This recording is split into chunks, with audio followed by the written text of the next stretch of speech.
predavanje. Ajmo, Bero, slobodno možeš početi. Hvala Nina, pozdrav svima. Evo, prije svega drago mi je što imam priliku sudjelovati na ovom Uplift predavanju i ideja je ukratko ispričati vam nekakvu našu priču o Entryju, kako smo počeli, šta Entry zapravo je i kamo idemo. Pa evo nekak od početka zapravo da krenemo o čemu se zapravo tu radi, zašto ulaznice, čemu ticketing sustav, čemu Entrio. Ovak je to prije izgledalo otprilike. Ako ste htjeli ići negdje u kino, stajali ste u nekakvim redovima prije same predstave, čekali da dođete na red i ako stignete kupili ulaznicu. To je takva vremena su poprilično, hvala Bogu, iza nas. Danas to izgleda malo drugačije. Puno i kompleksnije zapravo. Od procesa organizacije događaja za same organizatore koji su naši klijenti. Znači taj cijeli proces organizacije koncerta, festivala ili bilo kakvog kompleksnih događaja, konferencije je vrlo zapravo iscrpljujuć i sveobuhvatan. Tu imamo od plaćanja, billinga, customer supporta, price managementa, komunikacije sa sudionicima, programa, ticketinga, registrationa i puno drugih stvari. A zapravo od 2020. kad su se stvari dosta promijenile, kad je došla korona, dio događanja, evenata, najviše konferencijskih, ali bilo je tu puno koncerata i festivala, se prebacilo zapravo u online svijet. I time stvar zapravo postaje još kompleksnija, jer tu imamo i live streaming, tu imamo nekakve udaljene predavače, virtualnu platformu, videoprodukciju, kamere i tako dalje. E sad, koje u biti opcije ima organizator u toj cijeloj priči? Ima opcije prodavati ulaznice ručno, to znači otići doslovno kako se prije radilo isto u nekom trenu po kafićima, isprintati nekakve ulaznice, prodavati nekakvim svojim kanalima, prikupljati novac i na taj način prodavati ulaznice unaprijed, što je vrlo iscrpljujuće. Druga opcija je da mali od sestrične, što mi volimo reći, složi nekakav web, vrlo naravno funkcionalan i atraktivan poput ovog, i da pokuša nešto na svoju ruku, ali zapravo ticketing je puno kompliciraniji od toga jer se tu bavimo sa puno ljudi, kupaca, puno komplikacija, kombinacija pricinga i distribucije tu, tako da najčešće ovo ne funkcionira. I zapravo opcija koja danas je nekakav mainstream je staviti u prodaju ulaznice za svoj događaj putem profesionalnog ticketing sustava kakav je Entrio. I sad, s čime se mi zapravo bavimo? Dakle, profesionalni ticketing uključuje čitav niz procesa od plaćanja, od customer supporta, kad imate nekakav problem sa svojom ulaznicom, odabrali ste krivi datum ili ne znam, možda vam je novac skinut ili nije došla ulaznica i tako dalje. Plaćanje u kešu, plaćanje na prodajnim mjestima, do odgovaranja na brojna pitanja samim organizatorima i kupcima, razne konfiguracije, skeniranja, sigurnost, a i tu je zapravo dodatna komplikacija sa sjedalima ako pričamo recimo o nekim velikim dvoranama, arenama i sl. U međuvremenu se, kako sam rekao, zapravo to se skupa dosta zakompliciralo. Prije su bili svi događaji uživo, hvala Bogu to se sad i vratilo, većina događaja i dalje uživo i tako će i ostati, ali dogodio se taj jedan zapravo pomak prema virtualnim eventima koji je imao svoj zapravo nekakav pik u 2020. i 2021. Sad ukratko, Entrio je zapravo all-in-one future-proof event management platform powering the next generation of hybrid events. Mi poslujemo trenutno zapravo na 3 tržišta, sjedište nam je u Hrvatskoj, poslujemo u Sloveniji i odnedavno i u Bosni i Hercegovini. Naglasak je na jednostavnom postavljanju događaja, ali isto tako i profesionalnim uslugama za velika događanja s kojima radimo, kao što je, ne znam, Ultra Europe festival, Exit festival, brojni arenski koncerti, velike konferencije, bilo uživo, bilo hibridno i tako dalje. Ovako to u grubo izgleda za organizatora, može pratiti razne parametre prodaje, mijenjati cijene, targetirati geografski, raditi analize, kontaktirati sudionike i sl. E sad, kako je sve to zapravo počelo i otkud mi ulaznicama, otkud ja u Entriju? Počelo je zapravo 2011. kao jedan studentski projekt gdje je ideja bila napraviti nešto drugačije, ponuditi tržištu zapravo jedan modern sustav za brzu kupovinu ulaznica sa naglaskom zapravo na korištenju mobilne ulaznice. Tad je došli su smartfonovi, Nokia 3310 je polako postajala prošlost, a svi smo počeli kupovati nekakve pametne telefone. I onda smo troje klinaca, studenata rekli ajmo mi probati tu nešto napraviti koncept mobilne ulaznice. I tako smo 2011. krenuli, Počeli smo naravno iz bakinog stana, jer ako nije garaža mora biti bakin stan, mora biti nekakva takva priča. Stvarno je bilo. I tu smo nekakvih 6-7 mjeseci, 8 švrljali, kombinirali, počeli programirati, prikupljati informacije sa tržišta. I zapravo na ljeto 2011. smo dobili investiciju prvo. To je bilo nekakvih manje od 30.000 eura, ali to je tad nam se činilo zapravo kao čitavo bogatstvo. I u stvari mi smo s tom cifrom koja je danas u poslovnom kontekstu jedna vrlo mali iznos kojim ne možeš ništa, mi smo s tim zapravo izgradili većinu entrija. Pobjedili smo na poslovnom planu, odnosno na natjecanju od e-studenta, gdje se hrvatska mreža poslovnih anđela obvezala investirati u najbolji projekt i to smo bili mi. I sad tu prve 2 godine su bile zapravo izuzetno turbulentne, jer taj novac se topio iz mjeseca u mjesec. Mi smo pokušavali shvatiti šta mi zapravo radimo, tko je zapravo naš kupac, kome se obraćamo, kako to prodati. Bilo dosta teško, tim više što je to bilo doba zapravo grupnih kupovina. Ako se sjećate, dakle, kolektiva, ponuda dana, ne znam, i takve stvari. I kogod smo zvali, zapravo su nas pomiješali u tom momentu, a vi ste još jedna grupna kupovina. Ne? Mi smo pokušali objasniti, ne, mi smo platforma, moderna platforma za prodaju ulaznica za vaše koncerte, festivale, predstave, projekcije i tako dalje, ali to je išlo izuzetno teško jer realno klinac si ne znaš šta radiš, švrljaš po nekim pločama, kombiniraš i pokušavaš se snaći. U međuvremenu zapravo su i partneri s kojima sam to pokrenuo su zapravo otišli u pasivnu ulogu i cijela priča, cijeli zapravo nekakva odgovornost je pala na mene. Tako da sam ja kao jedan treći, ajmo reći, partner u tom projektu koji sam ušao zadnje, trebao sam kao inženjer pokriti tehnički dio projekta, isprogramirati, iskoordinirati. Zapravo sam postao glavni i odgovorni za cijeli projekt sa ogromnim teretom na leđima da zapravo opravdam tu investiciju, povjerenje investitora, povjerenje svih ljudi oko nas. I tako sam zapravo počeo. Ja sam užasno uporan i kad se nečeg uhvatim, ne puštam dok ne probijem. Tako da sam rekao, ok, idem naučiti prodaju, komunikacija mi nije strana, to mi je ok, naučiti marketing, početi zapošljavati, kombinirati. I zapravo pokazalo se 13 godina kasnije da je bilo izvrsno što sam bio dovoljno lud da to guram na neki način sam. Kasnije i tim, evo to je dio našeg početnog tima. Programeri još na Voltinom u Tehnološkom parku Zagreb, to je zapravo bio naš prvi ured. I kad se dogodio prvi pomak je zapravo bio negdje 2013. U stvari iz više razloga, zato što smo, kasnije ću vidjeti, dobili smo nekakve prve ozbiljnije klijente, konkretno festivali su nas prepoznali, tada je to bio Outlook, Dimensions festivali i Vedran Meniga, naš dragi, jedan od prvi klijent, veliki podržavatelj, koji nam je otvorio put u festivale. Oni su skužili da je tu velika vrijednost zapravo na takvoj platformi gdje možeš sam upravljati sa prodajom, integrirati sa Facebookom, društvenim mrežama i tako dalje. Dok većina lokalnih, ajmo reći, organizatora su funkcionirale vrlo old school. Ne? I u biti moraš dobiti prvi mali događaj da bi dobio srednji, mislim, posao u bilo kojoj industriji. Nekakav srednji posao, 2, 3, 4, 10, pa ti dođeš do prvog većeg i tako dalje. Jednostavno, shvatio sam da neke korake u procesu razvoja poslovanja ne možeš preskakati. Čak ni sa ogromnim novcem vrlo teško možeš preskočiti neke korake učenja i razvoja neke te baby steps. To je malo zapravo nekakav vizualni prikaz kako to izgledalo iz konteksta naših ureda, gdje smo 2011. Zapravo iz jednog malog ureda, odnosno sobice u uredu mog tate, nas troje, u jednom trenutku sam čak ostao sam, jer nisam više imao novaca ni za plaćati plaće, tada sam 3-4 mjeseca zapravo volontirao samo u svojoj firmi bez opće ideje šta će se desiti. Kasnije ću ispričati šta se je dogodilo, ali smo onda uzeli drugu sobicu, 2016. uzeli prvi stan, gdje nas je već bilo nekakvih 6, i 2018. smo zapravo već došli do konkretnog ureda tu u Radničkoj, gdje nas je već bilo 10 ljudi. Sad, šta je to ključno što se dogodilo?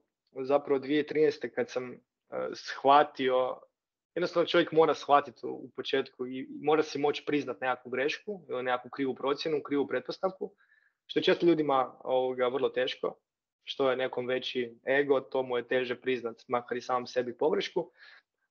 Ovdje je pogreška bila zapravo što smo mi krenuli prerano sa nekakvim naprednim konceptom online prodaje, mobilne ulaznice, svega digitalnog. U biti krenuli smo sa idejom da izbacimo papir iz upotrebe, da više nitko ne ide s papirnatim ulaznicama na koncert, nego da sve bude na telefonu, da svi to kupuju online, da to sve bude automatski, organizatori klikaju, ali praksa nas je opovrgnula. Jednostavno tržište nije bilo spremno i tad kad smo mi kretali 2011. jednostavno mi smo mogli prodati maksimalno 5% kontingenta nekog koncerta. Toliko je bilo ljudi koji uopće su bili spremni kupovati online, koji su imali osposobljene kartice, koji su se usudili ili znali kako to napraviti. Svi ostali su otišli, ne znam, u Rockmark, Dirty Old Shop, više nije tad bio, ja mislim, Pothodnik aktualan, ali na neka takva mjesta gdje su se ulaznice još distribuirale. I zato je išlo teško, nismo mogli dogovoriti posao da samo pokrijemo jedan takav mali segment online prodaje. I onda smo rekli, ok, očito tržište zahtijeva fizičku distribuciju, idemo upogoniti prodajna mjesta. I onda smo preko partnera došli do prvih nekakvih partnerskih prodajnih mjesta, kontakata. To je konkretno bio nekako iGrow Shop, ekipa koja se bavila sa prodajom polusumnjivih stvari za uzgajanje biljaka. Bilo je dosta zanimljivo raditi sa tom ekipom, ali su nam zapravo pomogli da dobijemo nekakve lokacije po Hrvatskoj, da će kupci moći kupiti ulaznice za gotovinu. Mi smo imali tam svoj sustav, dali smo njima laptop, printer i printali su ulaznice, prikupljali keš i uplaćivali nama. To nije ovako izgledalo, ovo je mapa sad aktualna gdje imamo 2024. preko 105 prodajnih mjesta u Hrvatskoj, preko 300 u Sloveniji, ali čisto primjera radi to je bila jedna ključna prekretnica na našem putu. Krenuli smo sa, 10 prodajnih mjesta pa došli do 20 i s vremenom to povećali. Druga jako bitna zapravo prekretnica iste te 2013. je bila to što smo zapravo na samom pred rubom bankrota, kad više nismo novaca nije zaposliti, zapravo nam uletio jedan veliki projekt, izložba kasa u Klovićim dvorima. To je bilo preko 100.000 ulaznica. Mi smo pokrili taj cijeli projekt u Klovićim dvorima i to nam je donijelo prvi konkretan prihod, ne znam, je bilo 15.000 eura, od kojih sam mogao zapravo i zaposliti, vratiti frenda i vratiti neke ljude na posao i nastaviti poslovati. I tada je se krenulo prema gore. I sad u međuvremenu je bilo tu još puno ključnih koraka od kojih nemam na slajdu, ali jedan meni od bitnih je 2015. kad sam upoznao svoju zapravo sadašnju suprugu, koja mi je ogromna podrška bez koje se ništa ovo ne bi desilo. Hvala Sonja. S kojom sad i vodim firmu i vodim Entrio. To je puno pomoglo jer je i u smislu suporta i pomoći i operativno i doprinosa samoj firmi, ali i psihički kao podrška.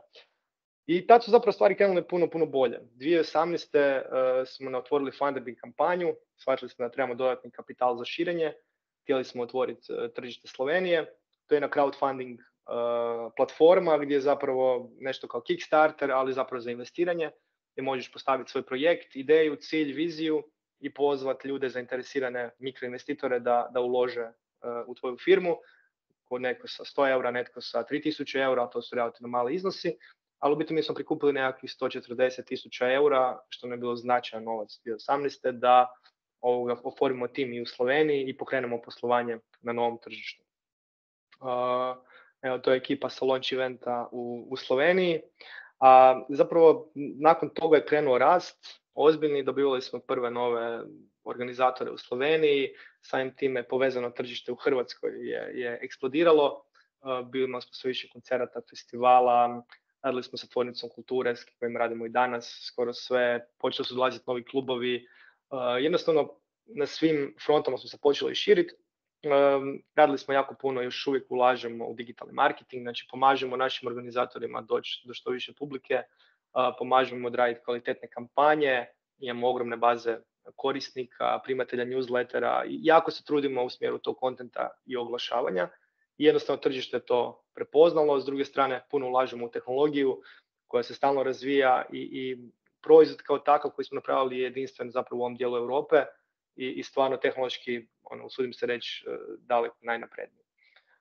Nastavili smo rast i zapravo kao projekt tehnički nužno je zapravo prikupiti kapital jer marže na ulaznicama su relativno male, moraš prodati jako puno da bi od provizije zaradio neki značajni iznos, tako da bi mogao se ambicioznije širiti potrebne su investicije. vjerujem da znate, ali koncept investicije je da u biti od investitora prikupiš neki novac za koji mu daš nekakav udio u firmi, naravno, kako se pregovori. Tu su nekakve crowdfunding platforme kao opcija, tu su venture capital fondovi kao druga opcija, private equity, razne opcije postoje na tržištu, ali ono što je nužno da investitoru pokažeš da imaš nekakav traction, imaš nekakav rast, da se brojke povećavaju.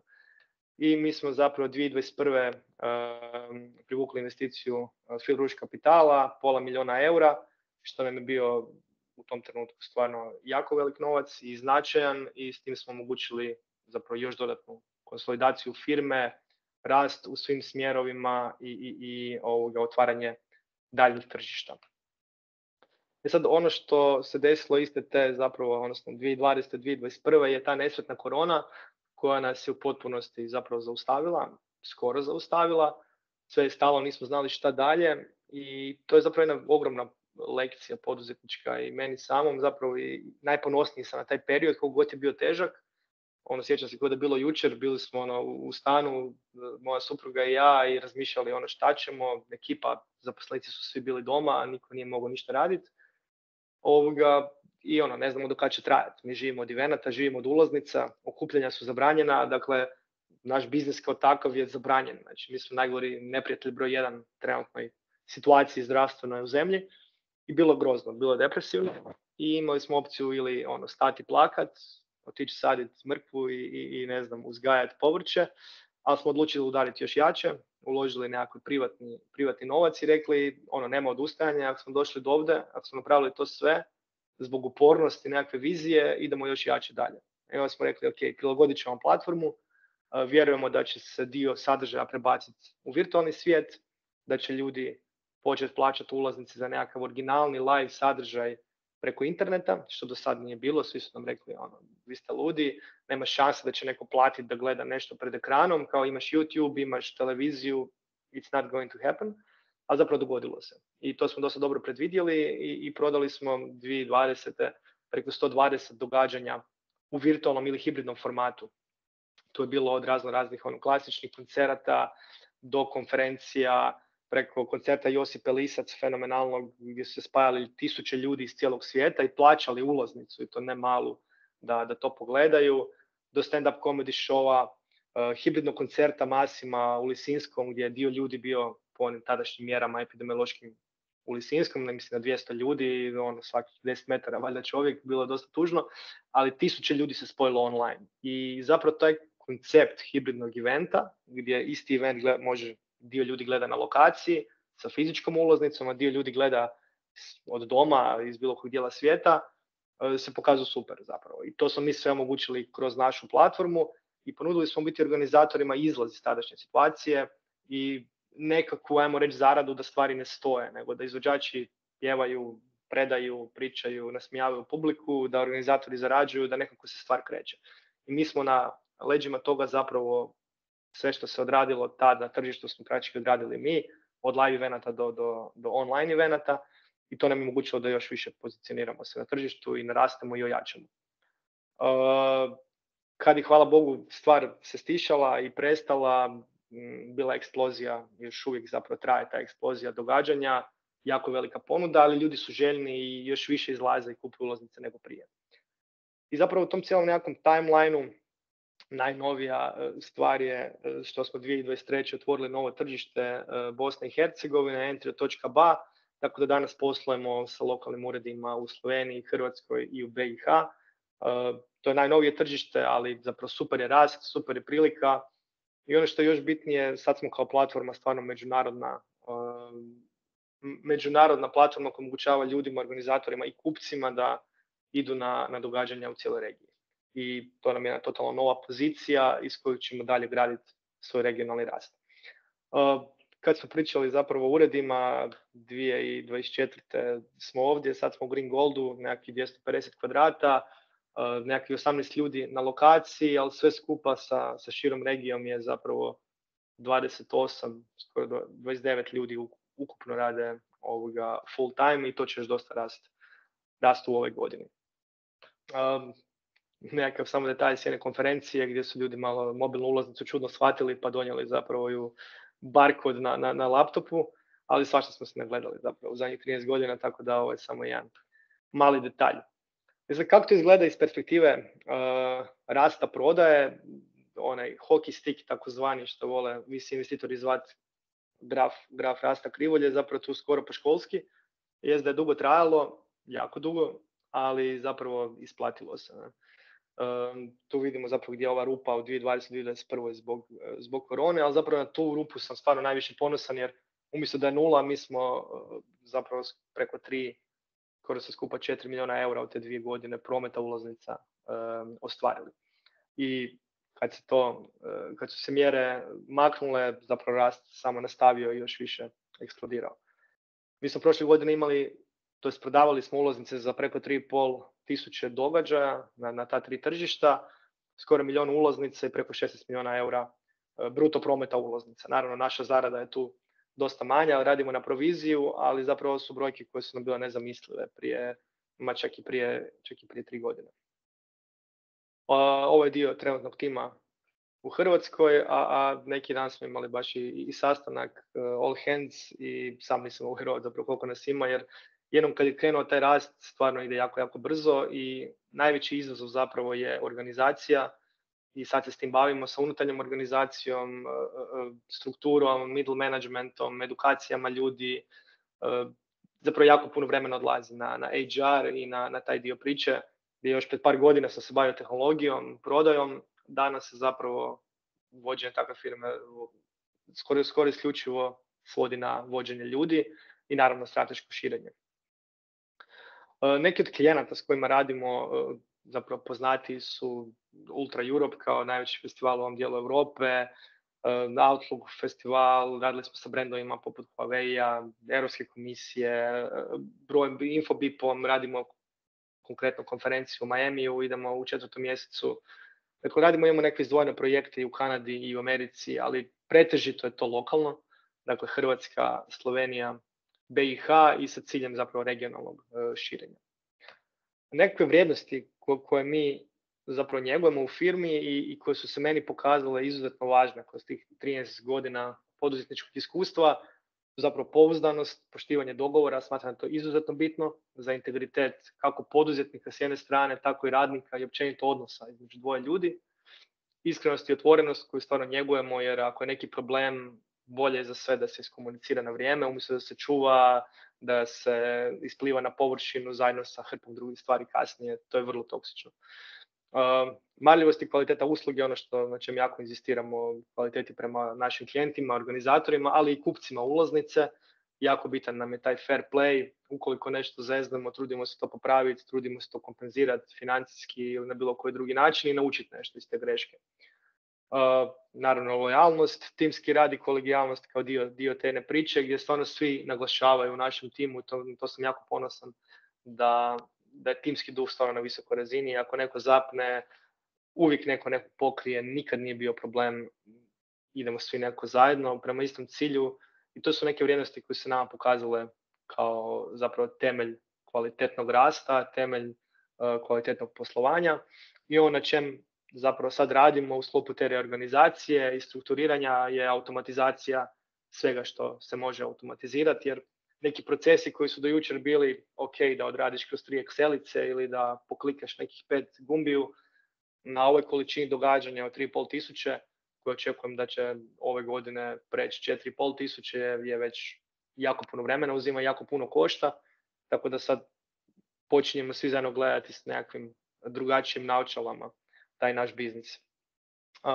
I nakon naša vizija zapravo u smjeru u kojem idemo je da postanemo broj 1 platforma, event platforma u jugoistočnoj Europi po broju događaja i prodanih ulaznica. I zapravo smo na jako dobrom putu da to i postanemo. Super mi je do kud smo došli, jako mi je zabavno i zapravo ljudi me znaju pitati kao kako nakon 13 godina još uvijek ti se da, kao da planiraš nešto drugo jer imaš neke druge biznise. Meni je super, meni svaki novi korak me ispunjava, proizvodnja, znači razvoj proizvoda, nove funkcionalnosti, nove nekakve usluge su nešto što me užasno drajva i veseli da vidim da to nekom koristi, da to neko želi platiti, da smo nekom ili pomogli ili izmamili osmijeh na lice, bilo organizatoru ili bilo kupcu s druge strane. To je nešto što je stvarno super i zbog čega ću to gurat dalje još dugo dok zapravo ne ispunimo našu viziju. I evo, to je nekako ukratko to od mene. Sad slobodno ako imate nekakvih pitanja, ako vas nešto zanima oko te naše priče ili biznisa ili bilo čega, pucajte. Hvala vam.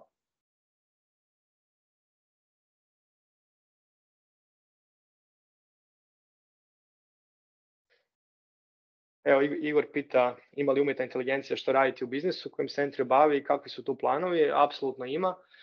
Iako ja jesam early tech adopter, volim nove tehnologije, volim istraživati, ali zapravo mislim da je hype je malo disproporcionalno stvarnim mogućnostima umjetne inteligencije danas, tako da ja bih rekao da se malo previše pokušavaju gurnuti svuda, ali definitivno ima, znači sa više strana. Tu je pitanje dynamic pricinga, koji je malo, ajmo reći, i tema prijepora u Americi. To znači da se kroz vrijeme dinamički korigira cijena ulaznice, ovisno o potražnji, ono što zapravo prijevoznici već imaju, ali tu u pozadini je puno prostora za algoritme umjetne inteligencije da prema potražnji korigiraju tu cijenu. Naravno, u customer supportu je jako puno podrške s time da pametni chat botovi još uvijek nisu na toj razini i vidimo kud to otiđe kad daš chat GPT-u previše odrečene ruke da priča sa customerima, tako da i tu treba zapravo držati kontrolu nekakva ljudska ruka i iskustvo, ali definitivno umjetna inteligencija može pomoći. Može pomoći u puno područja, ali daleko je to još od onih nekih scenarija koje pune naslove da će sad nekom to preuzeti radna mjesta ili da će napraviti preko noći nekakvu revoluciju. Još smo daleko od toga, ja mislim.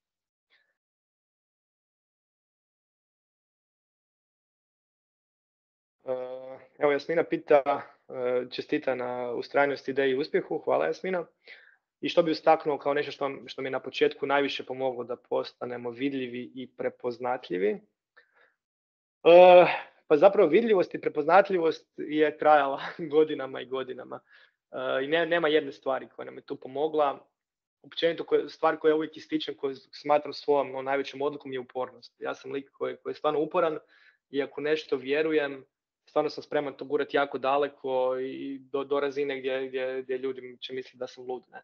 Naravno, ne znači da ne primam feedback, ne znači da ne osluškujem stvarnu situaciju na terenu, ali sam užasno uporan i mislim da je to nešto zbog čega sam uspio izgurati, ne znam, prvih 5 godina koje se činile praktički bezizlazne i mislim da bi puno ljudi odustao, rekao ovo nema smisla, ovo ne funkcionira, mi ne prodajemo, ali nekako osjetio sam, vidio sam tu neku priču. Tako da upornost je stvar broj 1, uz to ide naravno kvaliteta usluge, da koju klijenti i tržište prepozna.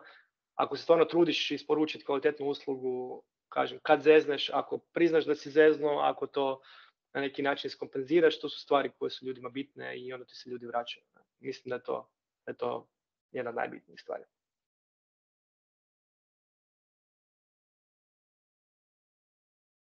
Ima možda još kakvih pitanja? Evo, Ivan pita kako je izgledao customer service na početcima, koliko je toga bilo moguće automatizirati, a kako izgleda danas.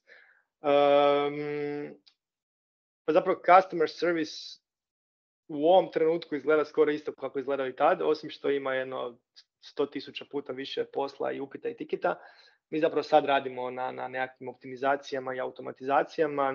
Nisam sretan što tek sad smo u toj fazi da radimo, treba to biti spremno, ali jednostavno ne može sve biti spremno. Uvijek ima niz projekata, hrpa stvari koje želiš napraviti, koje bi trebao već imati gotovo, ali nekako prioriteti dolaze, uvijek je prodaja neki prioritet, tako da stvari često kasne, pogotovo kad je stvar developmenta, ali customer service jednostavno imamo kolegicu koja se full time bavi samo s tim, po jednu osobu na svakom tržištu. Sad zapošljavamo i novu kolegicu kako bi se ova trenutna Valentina zapravo, koja je iskusna, vrlo iskusna cura u tom području, mogla posvetiti bolje organizaciji, izgradnjom knowledge base-a, chat botova koji će dalje biti human assisted i nekakvi FAQ-ova i tako dalje. To je puno prostora za napredak, jer zapravo pitanja korisnika se svode nekakvih 40 do 50% pitanja i ulaznih mailova korisnika se svode na nekakvih istih 10 tema koje se zapravo mogu dosta dobro riješiti kroz te neke alate i sad na to radimo. Ne?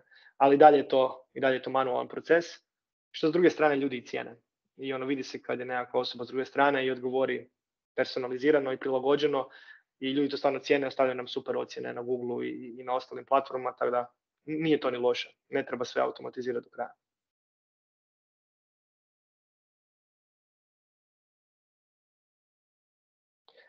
Evo, Matko pita je li imam kakav savjet za uspješan crowdfunding. Mislim da je to najbolje pitanje usmjeriti prema Albertu Gajšaku, našem genijalcu, mom frendu, koji je sa Circuit Messom napravio čuda. On je jako dobar u tome. I sad ono što mi imamo iskustvo je taj Funderbeam koji smo 2018. napravili tu kampanju. To nije tipičan crowdfunding, mislim je zapravo crowdfunding, ali u formi investiranja u projekt. Pa otkud smo krenuli? Mislim, jednostavno iznio sam našu viziju, smjer u kojem idemo, rezultate koje smo imali, nekakav plan koji namjeravamo postići. Iskreno pokazati projekt, prezentirati tim, jednostavno dati sebe u to. Naravno, mi smo tu snimali nekakav video, to je jako iscrpljujuće i zahtjevno i traje dugo vremena snimiti kvalitetan video koji ima nekakav sadržaj koji će prenijeti poruku potencijalnim investitorima. Ali evo, bio nam je super rezultat, kažem, tih 140.000 eura, mislim da je bilo nekih 300, ako se ne varam, 200 do 300 investitora koji su uložili nekakve, od 100 do par tisuća eura i zapravo su nam pomogli doći do sljedeće stepenice. Ispalo je super, ali teško mi je da mogu dati sad neke lude savjete jer to je to jedno iskustvo. Isplati se probati. Znači, ako imate proizvod koji možete iskomunicirati adekvatno i pokazati ljudima potencijal rasta, definitivno se isplati probati jer to je dobar način za prikupiti kapital.